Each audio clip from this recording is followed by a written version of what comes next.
नमस्कार, news pulse में आप सबों का स्वागत है। और बात हम कर रहे हैं पप्पू से परेशान। जी हाँ, कल तक जिन्हें पप्पू कहकर उनके इमेज को तोड़ने का काम करती थी बीजेपी की आईटी सेल, बीजेपी के बड़े नेता, देश के बुद्धिजीवी, यूं कहे उनके इस खेल में देश के आम लोग भी समझने लगे थे कि राहुल गांधी सच में पप्पू। लेकिन इस यात्रा के सहारे, भारत जोड़ो यात्रा के सहारे, जिस मजबूती के साथ, जिस कर्मठता के साथ और जिस आक्रामकता के साथ राहुल 100 दिनों से अधिक समय तक सड़क पे रहे, बेचैनी में तो पड़ गई है बीजेपी। उनकी बेचैनी अब दिखने भी लगी है कि कैसे जब तक साउथ में थी यात्रा खामोश रही, जैसे ही नॉर्थ में प्रवेश किया बीजेपी कुछ ज्यादा ही बेचैन हुई है।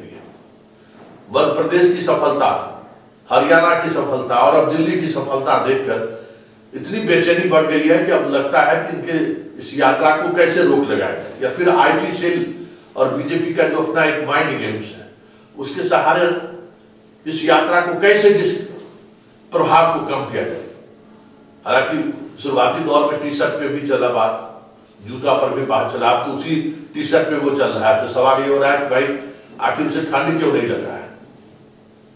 ये भी बातें हुई कि कहां से फंड आ रहा है, ये कई तरह की चर्चाएं हुई कि इस यात्रा को कैसे डिस्क्रेडिट किया जाए। राहुल की जो छवि बदल रही है उस बदलते हुए छवि को कैसे रोका जाए। अब हो रहा है कि देखिए 25 दिसंबर हुआ, चल दिए, छुट्टी बना दी, ये भी चला, लेकिन ये चल नहीं सका। राहुल का तेवर और इस कदर सोशल मीडिया पर भी प्रभावित कर रहा है कि आईटी से जैसे ही राहुल को लेकर कुछ भी चीजें लेकर आगे बढ़ते हैं। एक तस्वीर भी जारी किया है कि 2020 में आज की तारीख में राहुल का ड्रेस क्या था, 2021 में क्या था, 2022 में क्या था और 2024 में क्या होगा। तो किसी भी तरीके से राहुल को डिस्क्रेडिट करने में पूरी बीजेपी की टीम लगी हुई है, लेकिन सफलता नहीं दिख रहा है। तो फिर वही उनके पास एक चारा है, ईडी, सीबीआई, आईबी, तो वही चल रहा है। पहले कोरोना का बहाना बनाकर रोकने की कोशिश हुई, बात नहीं बनी, तो अब आईबी पूछताछ कर रही है, कंटेनर में घुस जा रहा है, चुनाव आयोग नोटिस जारी कर रहा है, बाल संरक्षण आयोग नोटिस जारी कर रहा है कि कैसे बच्चों के साथ राहुल खेल रहे हैं। मतलब यात्रा को रोकना है और इस रोकने के जितने भी संवैधानिक दाव पेच होते हैं वो खेला जा रहा है। तो जरा सुनिए जयराम रमेश ने क्या कहा है। जिस तरीके से संवैधानिक और कानूनी संस्थाओं के द्वारा प्रयास किया गया है भारत जोड़ो यात्रा को बदनाम करने के लिए और पटरी से हटाने के लिए, डिरेल करने के लिए, इन संस्थाओं का दुरुपयोग हुआ है।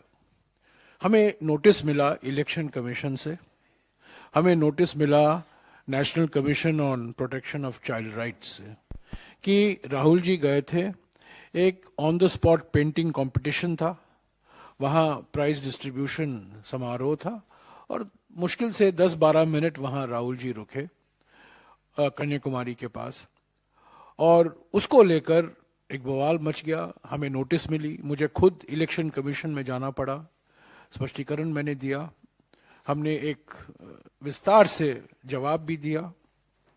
पर जब प्रधानमंत्री खुद गुजरात के चुनाव के अभियान के दौरान एक छोटी बच्ची का इस्तेमाल करते हैं और उनसे बहुत कुछ बुलवाते हैं, उस पर जब हमने इलेक्शन कमीशन को अवगत कराया, एनसीपीसीआर को हमने शिकायत की, उस पर चुप्पी, उस पर कोई कार्रवाई नहीं, कोई नोटिस नहीं प्रधानमंत्री को या बीजेपी के पार्टी को। ये दोहरे मापदंड है। अभी अभी 2-3 दिन पहले हरियाणा में कई लोग मुझे आकर मिले और कहे आईबी के कुछ जो अफसर हैं उनसे पूछताछ कर रहे हैं, आप क्यों मिले, किस विषय पर बात हुई, आपने कुछ राहुल जी को ज्ञापन दिया, उसकी हमें कॉपी मिल सकती है। किसान संगठन, सामाजिक कार्यकर्ता, पूर्व सैनिक, सबसे आईबी के अफसरों ने बात की। तो आपने सुना, ये दौर बीजेपी के लिए कितनी असहजता उत्पन्न कर दिया, ये देखने समझने की जरूरत है। कितने असहज हो गया बीजेपी, जो कल तक पप्पू के सहारे राहुल को के पूरे इमेज को एक खास फ्रेम में बांधने में कामयाब रहा था, आज वही पप्पू उनके लिए चुनौती बनते जा रहा है। और जैसे जैसे उनकी यात्रा आगे बढ़ रही है, इस कदर बेचैनी बढ़ जाएगी बीजेपी का, किसी ने उम्मीद नहीं किया। कोई जवाब ही नहीं है। इस यात्रा को कैसे डिस्क्रेडिट करे राहुल को लेकर। देखिए आगे आगे होता है क्या, लेकिन इतना तय है कि राहुल जिस मुकाम की तरफ बढ़ रहे हैं, वो श्रीनगर तक पहुंच गए, तो मोदी के लिए 2024 का राह आसान नहीं।